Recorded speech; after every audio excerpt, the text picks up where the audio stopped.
ലൈഫിൽ സമാധാനം പറഞ്ഞൊരു സംഭവം ഉണ്ടെങ്കിൽ പറയണം കേട്ടോ.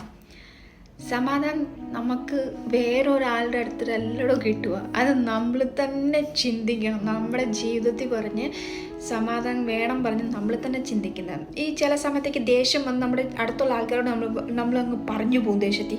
എന്താ വിളിയാണ് അല്ലെങ്കിൽ എന്താ മെസ്സേജാണ്, എനിക്ക് കുറച്ച് സമാധാനം തരൂ എന്ന് പറഞ്ഞ് വാക്കുകൾ ഈ നേരിരിക്കുന്ന ആൾക്കാർ ഇത് കേൾക്കുന്ന സമയത്തില്ല നമ്മൾ വരെ ചിന്തിക്കത്തില്ല, എവിടെ വരെ എത്തിക്കാടുപോലെ ചിന്തിക്കും. അപ്പോൾ ഈ സമാധാനം പറഞ്ഞാൽ അത് വേറെ ഒരാളെ ബ്ലം ചെയ്തിട്ടല്ല നമ്മൾ സമാധാനം മേടിക്കാം. നമ്മൾ സ്വയം ചിന്തിക്കണം. കുറച്ചൊക്കെ ആയിക്കഴിഞ്ഞാൽ എല്ലാം അങ്ങ് മടുപ്പ് തുടങ്ങും. പക്ഷെ നിങ്ങളുടെ മടുപ്പിൽ ഒരിക്കലും നമ്മളെ സ്നേഹിക്കുന്ന ആൾക്കാരെ ഇടല്ലേ.